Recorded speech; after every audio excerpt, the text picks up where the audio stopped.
Don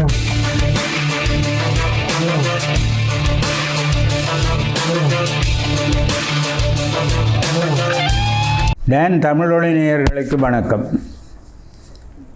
நல்ல தமிழ் கேட்போம் என்று நாம் நடத்தி வரும் கலந்துரையாடல் தொடரிலே சங்க காலத்தில் இருந்து பிறகு சங்கம் மருவிய காலம், அறநெறி காலம், பக்திநெறி காலம் உரிய காலத்தில் எழுந்த புலவர்கள் பற்றியும் நூல்கள் பற்றியும் பெரும்பாலும் உரையாடி இருக்கிறோம். இப்பொழுது ஐரோப்பியர் காலம் அல்லது ஐரோப்பியர் காலத்துக்கு முன்பு தமிழ்நாட்டுக்கு வெளியே உள்ள மாநிலங்களில் இருந்து வந்தவர்கள் தமிழ்நாட்டை ஆள முனைந்த வேளையில், அது வடநாட்டவராக இருக்கலாம், அலாவுதீன் தில்ஜியினுடைய இஸ்லாமிய படையெடுப்பு மதுரை வரை வந்தது. பிற விஜயநகர நாயக்கர் அதற்கு எதிராக தமிழ்நாட்டை களமாக பயன்படுத்தி அதை ஓரளவு அந்த பாதிப்பை தணித்து வைத்தார்கள். அவர்கள் சைவர்களாக அல்லது இந்து சமயத்தவர்களாக இருந்தபடியால் பாதிப்பு அதிகம் இருக்கவில்லை. அதற்கு பிறகு பிரித்தானியருடைய ஆட்சி கீழே தமிழகம் வந்தது. அதை அடுத்து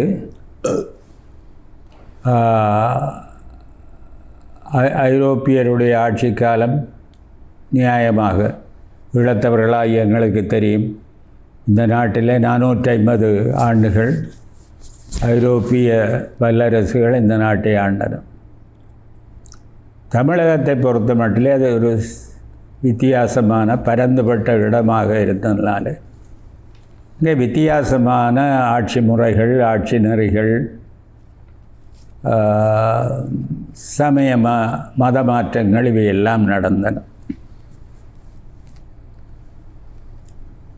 ஆக இந்த ஐரோப்பியர் ஆட்சி, விஜயநகர மன்னர்களுடைய ஆட்சி, இவற்றுக்கு பிறகு ஒரு காலத்துக்கு காலம் அரசியல் நிலையை பொறுத்த மட்டும் ஒரு பலவீனமான ஆட்சிக்குத்தான் தமிழகம் உட்பட்டது. தமிழ் பெரும்புலவர்கள் இந்த காலத்திலே தோன்றவில்லை. அதற்கு காரணம் இதுதான். அரசு பலமுள்ள அரசாக, புலவர்களை ஆதரிக்கிற அரசாக, இலக்கியங்களை வளர்த்து விடுகிற அரசாக, புலவர்களுக்கு ஒரு நல்ல காலமாக இருந்தால்தான் புலவர்களும் அதிலே தலையெடுப்பார்கள்.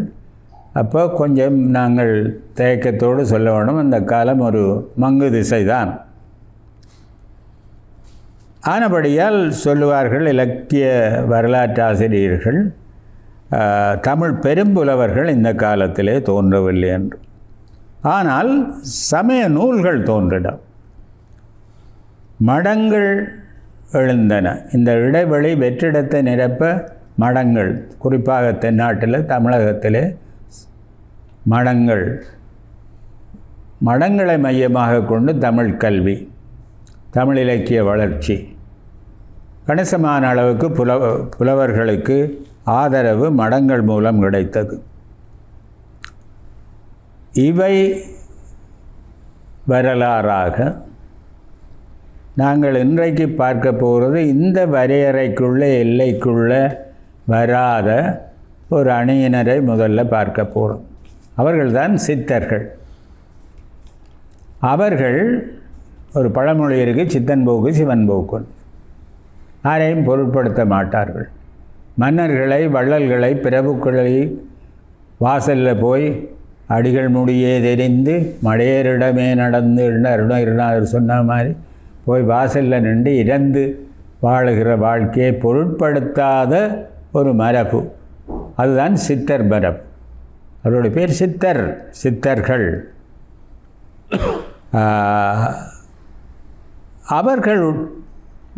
அவர்களுடைய கொள்கை சில வேளையில் பார்த்தால் சித்தர்கள் சமயங்களை நிராகரிப்பவர்களாக தெரியும். ஆனால் அவர்கள் அதற்குள்ள உட்பொருள் இருக்கும்.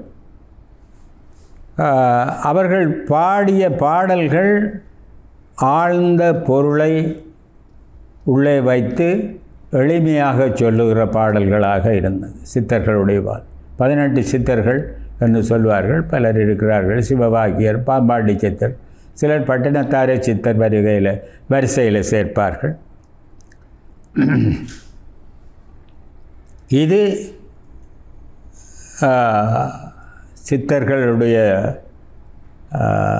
ஒரு எல்லைகள் சற்று வித்தியாசமானது.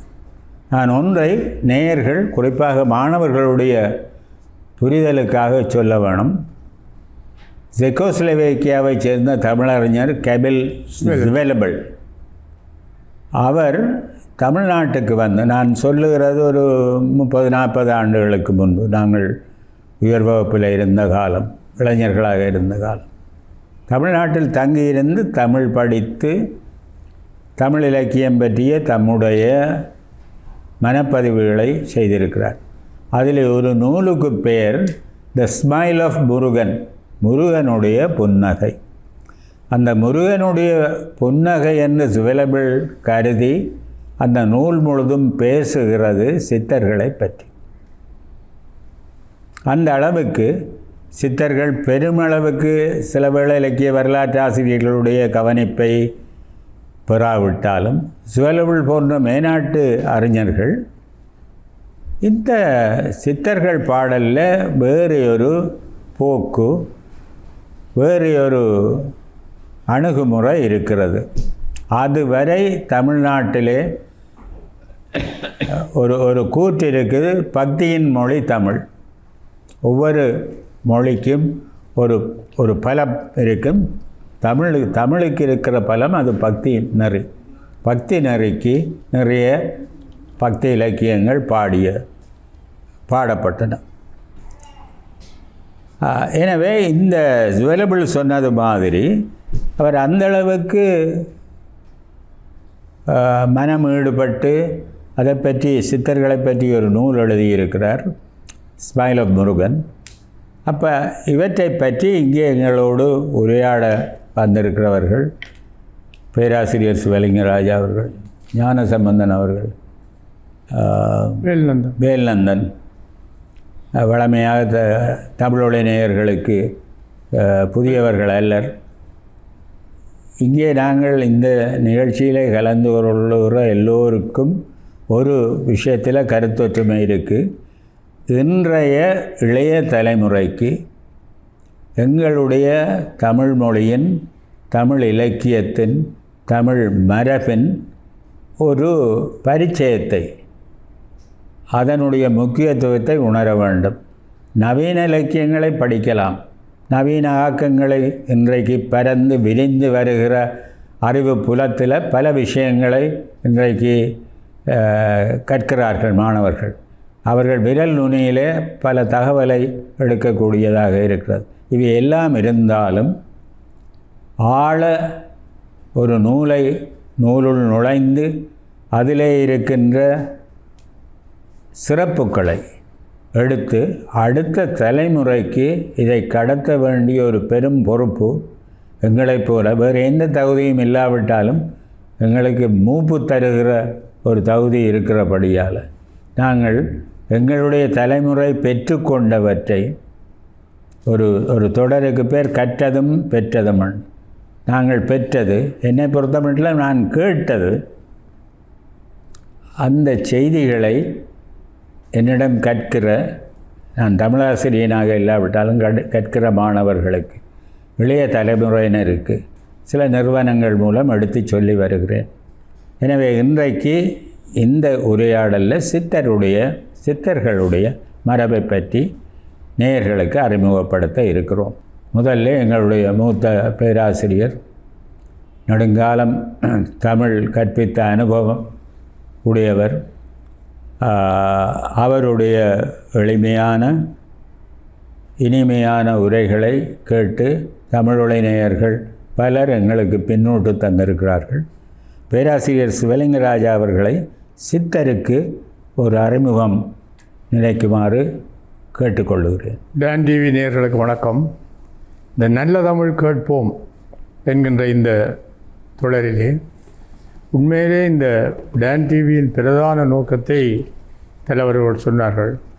இந்த இன்று எல்லா வகையான தமிழையும் கேட்டுக்கொண்டிருக்கின்ற இந்த இளம் தலைமுறையினர் நல்ல தமிழையும் கேட்க வேண்டும்.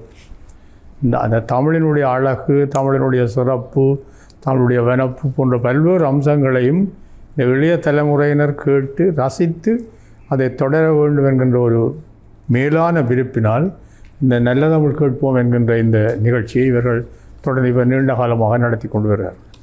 உண்மையிலே நாங்கள் நல்ல தமிழ் கேட்க வேண்டும் என்று விரும்பினால் பொதுவாக கவிதைக்குள்ளாம் போவோம். கவிதைக்குள்ளே போகிறென்றால் ஏற்கனவே தலைவர் சொன்னது போல் சங்க காலத்திலிருந்து தமிழ் கவிதை மரபை நாங்கள் கூறிக்கொண்டு வந்துள்ளோம். முற்று முழுக்க என்று சொல்லாவிட்டாலும் சில குறிப்பிட்ட தொட்டு காட்டக்கூடிய பல்வேறு இடங்களை நாங்கள் அந்த விஷயங்களை சொல்லி கொண்டு வந்திருக்கோம். சித்தர் பாடல்களிலே ஒரு மிக முக்கியமான 2 அம்சங்கள் இருக்குது. ஒன்று, சித்தர்கள் வாழ்ந்த காலத்தை பற்றி தலைவர் சொன்னார். சித்தர்கள் நகரத்தை விட்டு புறம்பி ஓடிவிட்டார்கள். அவர்கள் காட்டிலும் ஆற்றங்கரையிலும் குளத்திலும் இருந்தார்கள். அவர்கள் நகரத்திலே நகரமயமான அந்த சன நெரிசலான இடங்களிலே வாழ்ந்தவர்கள் அல்ல. ஆனால் அவர்களுடைய கவிதைகள் இரட்டை பிரமாணம் உடையவை. ஒன்று, வெளிப்படையாக ஒரு பொருளை வைத்திருக்கும், மற்ற அதுக்கு உள்ளே ஒரு பொருள் இருக்கும். அது ஒரு தத்துவம் சார்ந்த, சித்தாந்தம் சார்ந்த, வைத்தியம் சோதிடம் சார்ந்த பல்வேறு விடயங்களையும் அது வச்சிருக்கும். வெளியிலே தெரியாது. ஆனால் இந்த நல்ல தமிழ் கேட்க வேணும் என்று விரும்புகிற எங்களுடைய தலைமுறையினர் இந்த சித்தர் பாடல்களையும் விட்டு விட்டு போக முடியாது. பாரதி சொன்னான், எனக்கு முன்னே சித்தர் இருந்தாரப்பா, நானும் வந்தேன் ஒரு சித்தன் இந்த நாட்டில். பாரதி தானே சித்தன் என்றே சொல்லுகிறான். எனவே அந்த சித்தர்களுடைய பாடல்களில் ஆழ்ந்த பொருள் இருக்கும், அழகு இருக்கும், அதே நேரம் அற்புதமான எளிமைத்தன்மையும் இருக்கும். இன்னொன்று வகையில் பார்த்தா இந்த சித்தர்மார்களுடைய பேரை பார்த்தால் அவர்களுக்கு குதம்ப சித்தர், பாம்பாட்டி சித்தர், பாலச்சுப்பர், மாயச்சுப்பர், மாயச்சித்தர், சுப்பரக மாயச்சித்தர், பல்வேறு இன்னொரு முக்கியமான இலக்கிய வரலாற்று பின்னணியில் இடையிடையே இந்த மாணவர்கள் ஆய்வு நோக்கி சொல்லலாம். தமிழிலே இந்த கும்மி பிரபந்தம் என்ற ஒன்று இருக்குது. இந்த கும்மி பிரபந்தத்தினுடைய ஊற்றுக்கால் கூட சித்தர்கள்லாம் தொடங்கினது. முதலாக ஞானப்பெண்ணை என்று கவிதை பாடினது சித்தர் தான். பெண்களை பிடித்து இப்போ பிரபாத கும்மி பாடல் நாங்கள் சொல்லிட்டோம் எங்களோட உரையில். இந்த கும்மின்னு தோற்றுவாயும் சித்தர்கள் தான் தோன்றினது. வாழைச்சும்மை அப்படி கும்மி பாடிக்கிறார். இந்த வகையில் சித்தர் பாடல்கள் ஒரு உள்ளுரை கொண்டிருக்கும். இன்னொரு முக்கியமான அம்சம், இந்த சித்தர் பாடல்களை பின்பற்றி பிற்காலத்தில் உள்ளவர்கள் பல்வேறு வகையான பாடல்களை பாடியிருக்கிறார்கள். குறிப்பாக சினிமா பாடல். சினிமா பாடல்களில் புகழ்பெற்ற பாடல்கள் பல இந்த சித்தர் பாடல்களை அடியாக கொண்டவை. அது கண்ணதாசனாக இருந்தால் என்ன, கருணாநிதியாக இருந்தால் என்ன, சித்தர் பாடல்களுக்கு ஒரு செல்வாக்கு இருந்தார். ஒரு சித்தர்கிட்ட பேர் கேட்டால் பாம்பாட்டி சித்தர். ஏனென்றால் சங்க காலத்துக்கு அந்த பாடலின் பேரால் புலவற்ற பேர் வழங்கப்பட்டது போல இவர் ஆடுபாம்பே சுழந்த ஆடுபாம்பே என்று பாம்பை பிடிச்சி பாட அவருக்கு பேர் பாம்பாட்டி சித்தர். ஒரு ஆளுக்கு பேர் அழுகுணி சித்தர். எந்த நேரம் எடுத்த எல்லாத்துக்கும் இப்போ நாங்கள் கிராமத்தில் பேச வைக்கிறோம், எடுத்த எல்லாத்துக்கும் அழுகிறோம் என்று அழுகுணி சித்தராக இருக்கிறேன்னு சொல்கிற மாதிரி இன்றைக்கும் இருக்குது. அவர் அழுகுணி சித்தர். இப்படி இந்த சித்தர்களுடைய பாடல்களில் மிகச்சிறந்த தத்துவம் இருக்குது. உண்மையாக எங்களுக்கே அந்த தத்துவம் சரியாக விளங்காது, ஆனால் ரசிக்கக்கூடியதாக இருக்கும். மாங்காய்ப்பால் உண்டு மேல் இருப்போருக்கு தேங்காய்ப்பால் இருக்கடி. மாங்காய்ப்பால் உண்டு மேல் இருப்போர், அவங்களாம் ஒழிச்சு போய் இலையில அங்கே இருந்தோன்னு சொல்ல அவன் தன்னை பற்றி சொல்ல நினச்சான். அதுக்குள்ளே ஒரு உட்பொருள் இருக்கும். மாங்காய்ப்பால் உண்டு மேல் இருப்போருக்கு தேங்காய்ப்பால் இருக்கடி. இன்னும் இப்படி முக்கியமாக பல்வேறு பாடல்களை தாவாரமில்லை தனக்கு ஒரு வீடு இல்லை, தேவாரம் எதுக்கடி. இப்ப தேவாரம் திருவாசகம் இதெல்லாம் மேலாதிக்கம் பெற்று கொண்டு வந்த அந்த காலத்தில் அதை புறக்கணிக்கிறது போல, சமூகத்தை வெறுக்கிறது போல தோன்றினாலும் அதுக்குள்ளே ஒரு கருது இருக்கு. தாவாரம் இல்லை தனக்கு ஒரு வீடு இல்லை, பேந்தேன் தேவாரம் எதுக்கடி புதம்பாய் தேவாரம் பாடினவர் புதம்பச்சித்.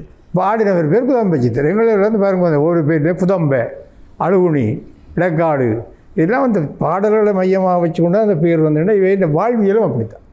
சித்தர்கள் இந்த வாழ்வியலும் அப்படித்தான். அதனால தான் இந்த சித்தர்கள் தமிழ் இலக்கிய வரலாற்றில் மிக முக்கியமானவர்கள். ஆனால் இந்த தமிழ் இலக்கிய வரலாற்றை ஆய்வு செய்தவர்கள் சித்தர்களுக்கு பெரிய முக்கியத்துவம் கொடுக்கவில்லை. அவர்கள் பக்தி நெறியோடு அப்படியே நின்றுட்டார்கள். என்னோட அதுக்கு 2 காரணம். ஒன்று, சித்தருடைய தத்துவம் வழங்குவோம், அது உட்பொருள் ஒன்று இருக்கும். 2வது, அவர்கள் நகரத்தை விட்டு நாட்டை விட்டு ஒதுங்கி போய் காட்டிலே மேட்டிலே மலைநாட்டிலே வாழ்ந்தார்கள். இப்படி கைலாசவதியும் எழுதியிருக்கிறார். சித்தர்கள் போய் வெளியால் தள்ளி இருந்து கொண்டு தான் கிராமத்தையும் இந்த இதையும் விமர்சித்தார்கள். இந்த வகையில் நாங்கள் சித்தர் பாடலுக்குள்ளே எங்களுடைய மாணவர்கள் தொடர்வார்கள். நன்றி தலைவர் அவர்களே. நன்றி பேராசிரியர்.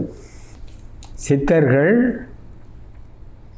வரன்முறையான இலக்கிய வரலாற்று ஆசிரியர்களுடைய கவனிப்பை பெறவில்லை என்பதை பேராசிரியர் கைலாசபதியை மேற்கோள் காட்டி பேராசிரியர் சிவலிங்கராஜா சொன்னார். நானும் சொல்லியிருக்கிறேன், இவர்களை பற்றி ஒரு நூல் எழுதும் அளவுக்கு ஒரு மேனாட்டு தமிழ் சுவலபிள் இதில் வந்த தமிழ் சுவலபிள் இருக்கிற அளவுக்கு எங்களுடைய ஆட்கள் சுவலபிள் சொன்ன பிறகு கொஞ்சம் கவனித்தார்களோ தெரியாது. கவனிக்கவில்லை என்றதல்ல, அவர்களை நாங்கள் சொல்கிறது சங்கீத கச்சேரி நடத்தைக்கு கடைசியில் இந்த பெரிய ஆழமான விஸ்தாரமான ராகங்கள் எடுத்து ஆலாபனம் பண்ணி சுரம்பாடி இதுகளெல்லாம் பாடி பின்னுக்கு கச்சேரி முடிகிற அளவில் துக்கடான்னு சொல்லுவாங்க. துக்கடா பாடுறது, ஒரு துக்கடா பாடுற அளவில் தான் சித்தர் பாடல்கள் இருந்திருக்கு. ஆனால் பேராசிரியர் மிக சரியாக சுட்டி காட்டினார், அதுக்குள்ளே ஒரு உட்பொருள் இருக்கும். அந்த உட்பொருளை எல்லாராலும் பிடிக்க இயலாது. ஏனென்றால் இவர்கள் பொது வரலாற்றோட்டம், இலக்கிய வரலாற்றோட்டம் அல்லது எங்களுடைய பாடல் மரபுக்கு கொஞ்சம் புறத்தே தான் நிற்கிறார்கள். நீங்கள் சொன்னது மிகச்சரி.